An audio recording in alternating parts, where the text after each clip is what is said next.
Hello and welcome to Waste Reduction Week. This is the recorded version of the presentation that we did live today on October 18th. My name is Kyra from Green Calgary, and I'm just going to do this little presentation. Feel free to share with your class. First things first, we're going to do a little land acknowledgement. So Green Calgary acknowledges that we live, work, and learn on the traditional lands of the people of Treaty 7. We acknowledge that this territory is home to the Métis Nation of Alberta, Region 3. We are all treaty people. So first is a word association activity. So what other words do you think of when you hear waste reduction? So you can pause the video here and talk with your students for a little bit. I would go for about 5 minutes. You can write things on the whiteboard and just share ideas. Yeah, but I pause now and then we can come back in a little bit.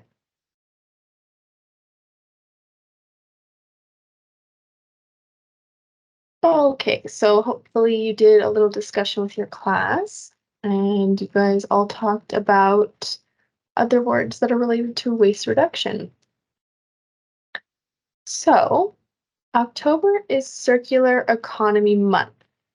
So, that's kind of where this Waste Reduction Week comes into play. A circular economy is a better alternative to the linear economy. So, the linear economy is basically you take from the earth, make whatever you need, and then throw things away. So that's very wasteful resource wise. And that's why the circular economy was created kind of as a way to look at using our resources more widely. So that includes reducing, reusing, recycling, repairing, optimizing, and just changing everyone's mindset to have a better economy that includes the earth and planet and using those resources more wisely. So, Waste Reduction Week is week 3 of the Circular Economy Month. That's why we're kind of doing this waste reduction presentation here and now. So yeah, the 18th is exactly in the middle of Waste Reduction Week. So today's presentation mostly focuses on the 3 Rs, reducing, reusing, and recycling. But the biggest part is that rethink factor and just like knowing how to use those 3 Rs in your day-to-day life and being able to use those tools to your advantage and to help the earth. So first things first, there's a reason that they're in this order. Reducing is number one because it's kind of the best. If you aren't buying something in the first place, then you don't have to reuse and recycle it. But either way, if you have something and you can't reduce purchasing it, that's fine. But the way you want to try to help the environment is reusing that item as much as possible. So reusing is very important as well. But then finally, at the end of its life, you want to recycle it. So that's kind of the order. Reduce first, then reuse as much as you can, and then eventually recycle at the end of its lifespan. And so you just always want to be thinking about those kind of things and thinking about your impact. So what's the point? Why should we be reducing, reusing, and recycling? For example, recycling takes time, energy, and work. So what's the point? Well, first of all, we will need to take care of our planet. We don't want to run out of resources. You're going to run out of things like water, soil. We don't want to run out of minerals, oil, things like that. And the biggest thing is space. So landfills take up a lot of space, and we only have limited space. So it's all about taking care of our planet and working with the planet to make sure our resources go way further. So first part is recycling. But the reason I have these 3 bins here, which every student should have at home, is because it's important to compost as well, and composting is part of that recycling. But composting, recycling, but also knowing what can't be recycled, so what will need to go to the landfill so that we're not contaminating our compost or recycling. So this is kind of a visual representation of why it's so important to divert waste and sort things how they should be sorted instead of everything just going in the black bin. So when Green Calgary we do office buildings and we'll do what's called a waste assessment. So we'll go there and we'll look at all of the waste that they have, we'll collect it and sort it out. So before sorting out their waste, they actually had 46 kilograms of waste, as you can see in the picture here. Um, you can see how many bags they had of garbage, right? And then actually after that garbage was all sorted through, they took out all the compostables, all the recycling and everything. They actually only had 8 kilograms of real garbage. So 46 kilograms would have gone to the landfill, but only 8 of that actually should have been there. So it's so important to actually make sure you're sorting things properly. So we're going to do a little quiz. So I'll give you a second to basically what you're going to do is have all your students vote on which of these items cannot go in the green bin. So if you want to pause it now, have your vote, and then I will reveal the answer.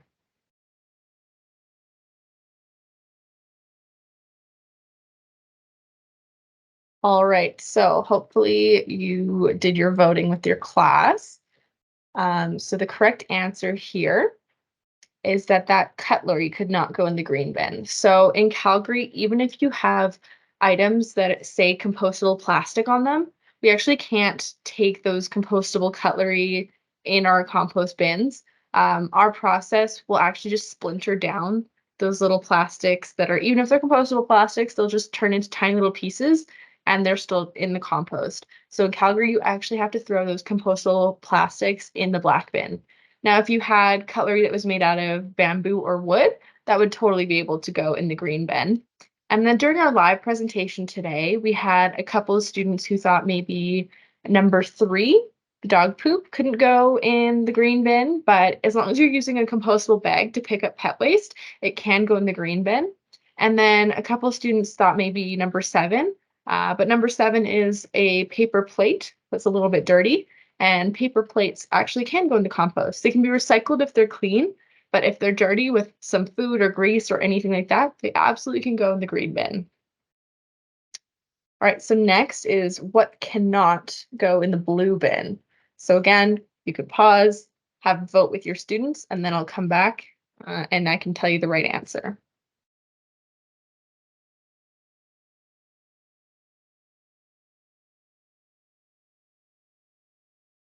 All right, so hopefully you paused and had a vote with your students, but the correct answer is number 2. So we can't take styrofoam in our recycling in Calgary.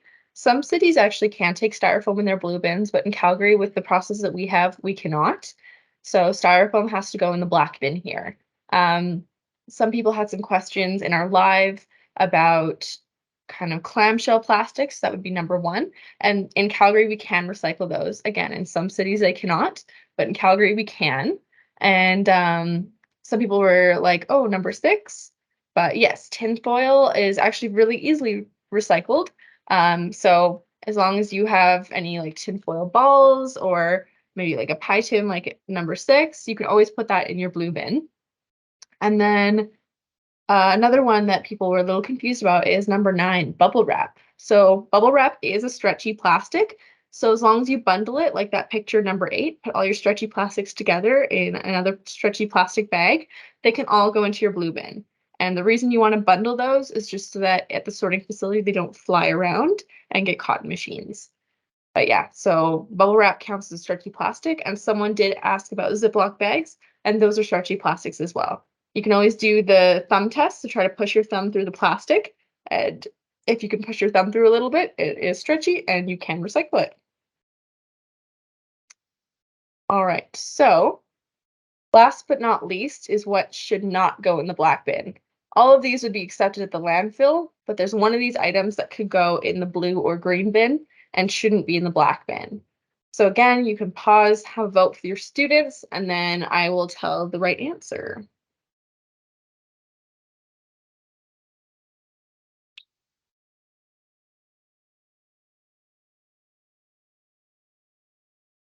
All right, so hopefully you did a vote. And I will now show the correct answer. So number 5. So dirty, gross pizza boxes with a bunch of grease and cheese on them absolutely can go in the green bin. So if you have a clean pizza box, it can go in the blue bin because cardboard is recyclable. But any dirty cardboard, just like those paper plates that were dirty, can absolutely go in your green bin. And then we had a couple people that were like, oh, number 3, number 7. So if you have a toaster that you don't want anymore, you absolutely could donate it or take it to electronics recycling. That's awesome. But if it's in this bad of shape, like in the picture, they're probably only going to be accepting it at the dump.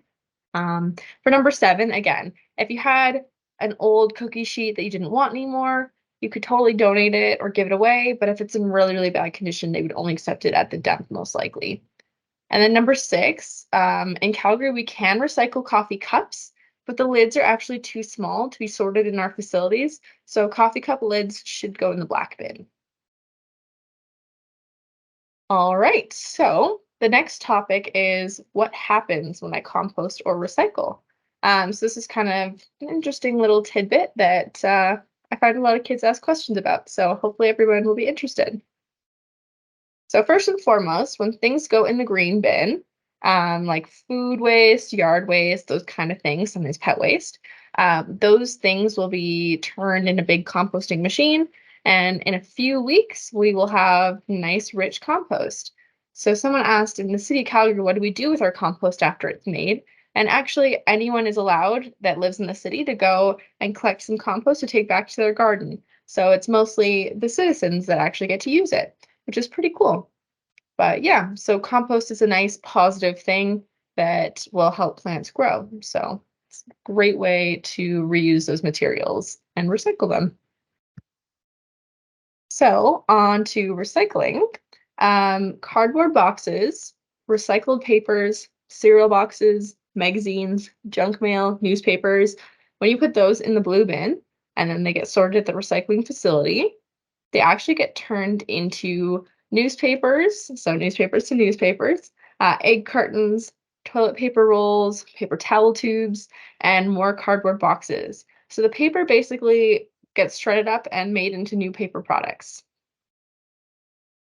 All right, so things like laundry detergent, peanut butter jars, dairy containers like yogurt and sour cream, shampoo bottles, and milk jugs. When you put those in the recycling, they get sorted out and they will eventually be made into actually some fabrics, which is kind of interesting. So some carpets can be made out of these recycled materials.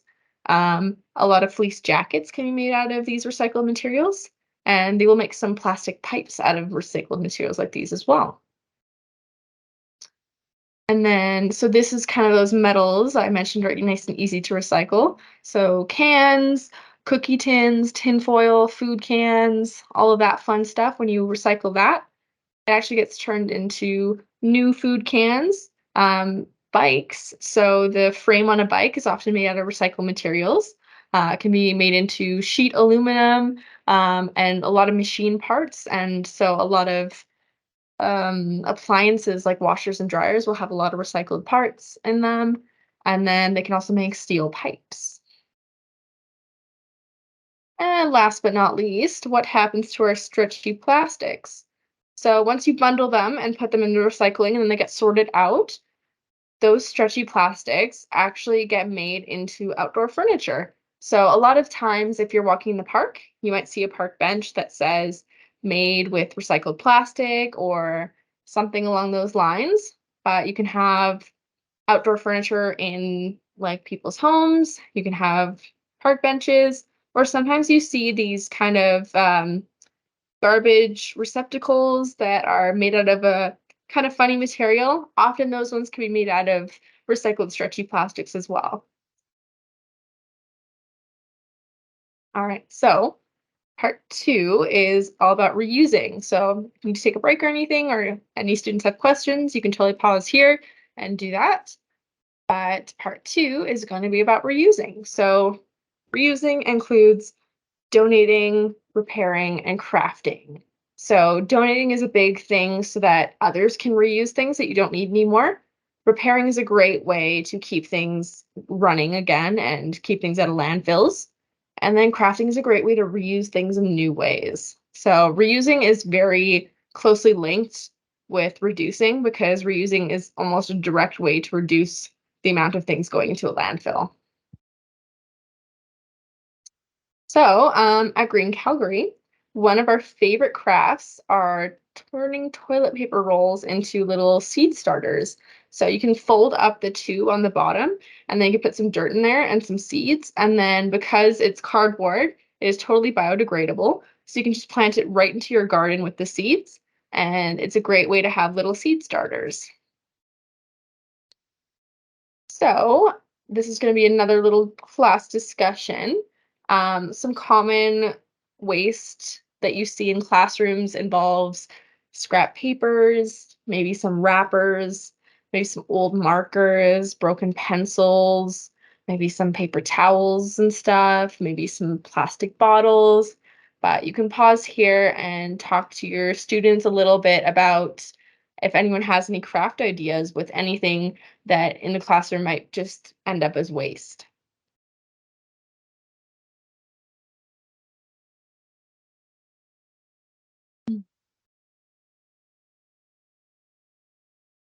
All right, so hopefully you had some time with your students and you did a little class discussion. Hopefully some students had some cool ideas on what crafts they could do. During our live, a couple of students were talking about making bird feeders or little mini terrariums out of the plastic bottles. A lot of students were saying you could do different crafts with the scrap paper, maybe make cards or collages. And then some students were talking about making interesting art using old markers and old pencils and stuff, and kind of making just some new art with that. And one student said making a lightsaber with the markers. So hopefully your students came up with some interesting ideas as well. So these are kind of some very common reusable items that a lot of people use in their day-to-day life. So you got like containers, you got reusable Ziplocs, cutlery that instead of using plastic cutlery, you can use reusable cutlery, water bottles, shopping bags, all of that kind of stuff. So I want you to do a classroom vote. So every student who uses at least 3 of these items kind of on a day-to-day basis should put up their hand, and teachers, I'd love you to count the number of students that use these very often. So you can pause here and do that and then come back.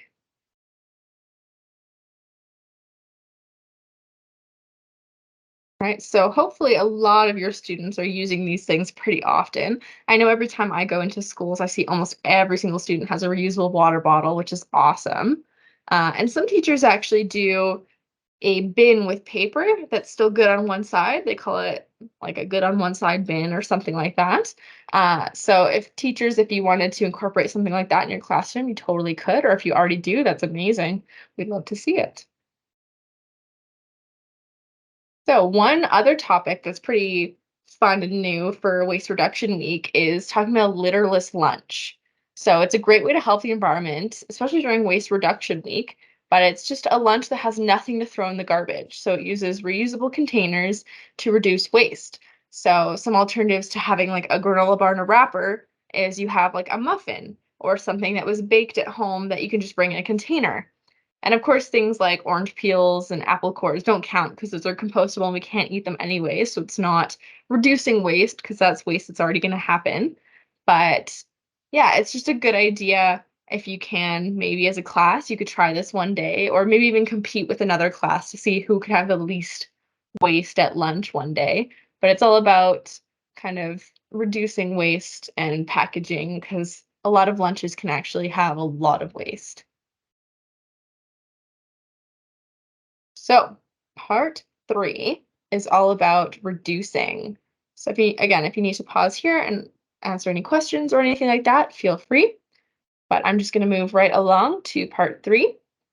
And in reducing, I kind of have 3 main topics. The first one is buying smart. So, from clothes to food to appliances, you can buy smarter to help reduce our impact. And I know a lot of students, you probably don't do the grocery shopping at home and stuff, but it's also kind of helping your parents and letting them kind of helping them think about those sort of things as well. So when you know these things, being able to tell your parents about it is actually really helpful in their lives as well. So the second topic is kind of food waste. So that goes along a bit with buying, but a lot of food gets wasted. So I just wanted to touch on a few ways that we can reduce food waste. And then I wanted to talk briefly about what a waste assessment could be like so that you can actually look at how much waste you are producing in your class or school. So, first things first, buying smarter. So, this involves only buying what you need and kind of thinking about your impact when you're buying. So, buying things secondhand, like appliances, clothes, anything like that, is a great way to help the environment because then you're not buying new things and it's a lot less waste. You're reusing things to keep them out of the landfill, right? So, that's a great way to help the environment. Buying things with less packaging can be super helpful as well, which can sometimes involve buying things in bulk. So, if you're buying big chips and like a huge bag of chips instead of the individual ones, that's a great way to help reduce waste because you're only throwing out one wrapper instead of a bunch. So those are all good things to think about when you're buying. And then another big topic is food waste. So in Canada, 63% of food thrown out could still be eaten. So it's very important to think about why we don't want to waste food and ways that we can help reduce food waste. So, first of all, save leftovers. That's a great way to reduce food waste right from the get go. Another thing is always storing your food correctly so it'll last longer. So, that's making sure things make it into the fridge and don't just sit on the counter too long so that they can rot or anything like that. And then buying only what you need and what you can eat so that food doesn't go bad. I know a lot of people have a bad habit of buying too many veggies and then they sit in the vegetable tray or the vegetable drawer and then they go bad. So it's just good to think about those sort of things and remind your parents that you don't want to waste food if you can help it. Because again, we don't want to do that. But always make sure if there is food that's going bad or anything, it goes in the compost so it can at least be recycled. But again, reducing is better than recycling. So we're going to try to reduce first. All right, so we're going to do another little class discussion here. I recommend taking about 5 minutes, maybe a little longer if you got some good discussion going. But just ask your class, what do you want to reduce? So everyone can have kind of a little bit of time and think about what are some things that are wasted a lot and what are some things to reduce. So pause here and talk to with your class for a bit.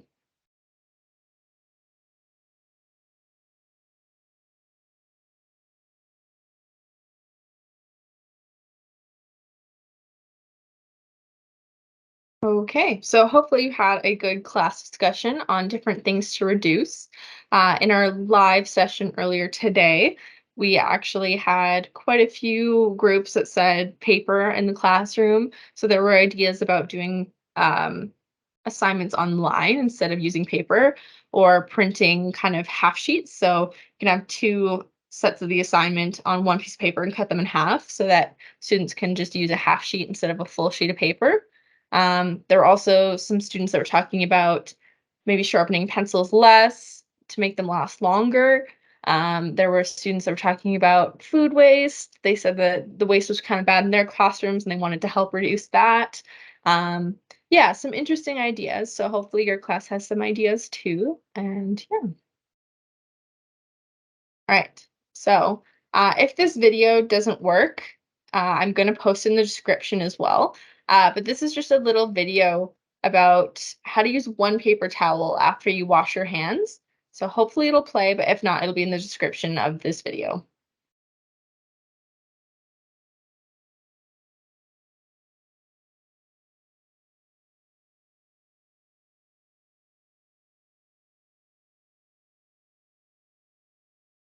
All right, hopefully that worked and I wasn't just sitting here awkwardly.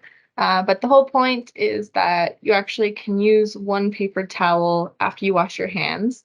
I've done it myself and he's totally right. When you shake your hands off and then fold the towel in half, it actually is way more absorbent and you can totally just use one and you have dry hands. So I encourage everyone to try it for themselves. The next section is the last section, but it's just talking about a waste audit or a waste assessment. I'm not going to go too into detail, but Green Calgary does have waste assessment kits that you can borrow completely for free. We normally rent them out for a 1 week period, and we're a little busy right now, so you probably wouldn't be able to get one until next month, but it is a great way to visualize what's actually being thrown out. But a waste audit or assessment is about surveying all the garbage and basically just seeing what is wasted. So the first step is to collect garbage.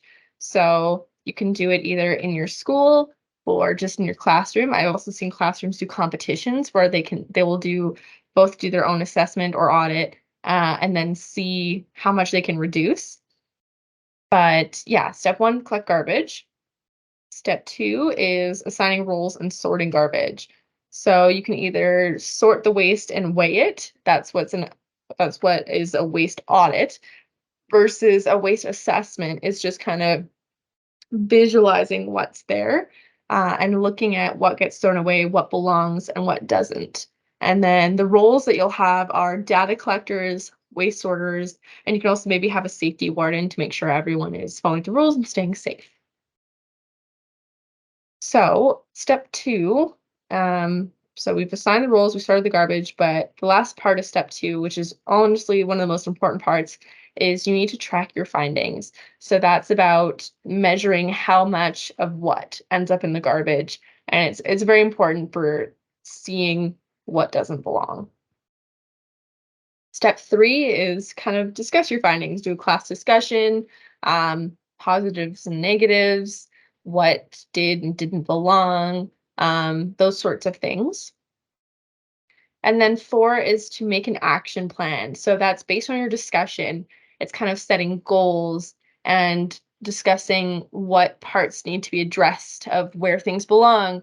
Do we need more education on what's recyclable and not? Things like that, just to make sure that you can have goals in place and ideas for how to make your waste audit better in the future. Speaking of waste audit better in the future, the best way is actually to conduct another waste audit or assessment. So after you have your action plan and you have some time to implement it, it's really good to actually look again at what's wasted, see if things have improved. And that's why step six is about celebrating and sharing results. You want to look at what got better, if anything got worse, maybe, if there's new goals we should set, things like that. And a lot of people will find that this works really well for reducing waste and making sure that things are going in the right bins. So, finally, what are some other things I can do to help the planet during Waste Reduction Week or just in day to day life? One of the biggest things is I hope everyone learned something today and they can spread the word and share their knowledge. So, all of you students, I'm hoping that if your parents are ever confused, like, oh, can I recycle this? Or does this go in the compost? Maybe you can help them and say, hey, I actually learned at school this can't be composted or this can be composted. Things like that. It's always so helpful to just share your knowledge with others, especially if they have questions. Another thing as a school or as a class is you could do a litter cleanup activity. So you could go out, if you have any places in your community that have a lot of litter, you could take a group and go pick up some litter, of course, safely, but that's a great way to help the environment. Doing your own waste audit or assessment is another great way, again, to visualize and see what's being thrown away and what shouldn't be thrown away but is thrown away. And finally, just keep trying. That's one of the biggest things is don't get discouraged. Keep trying to help the environment. Use the 3 R's, use your knowledge, and just keep trying. And that's about it from me. So thank you, everyone. Uh, it's all right if you couldn't make it to the live presentation today. I hope that you still enjoyed this one. And if you have any questions or follow-ups, please feel free to email me at education@greencalgary.org. Thank you so much.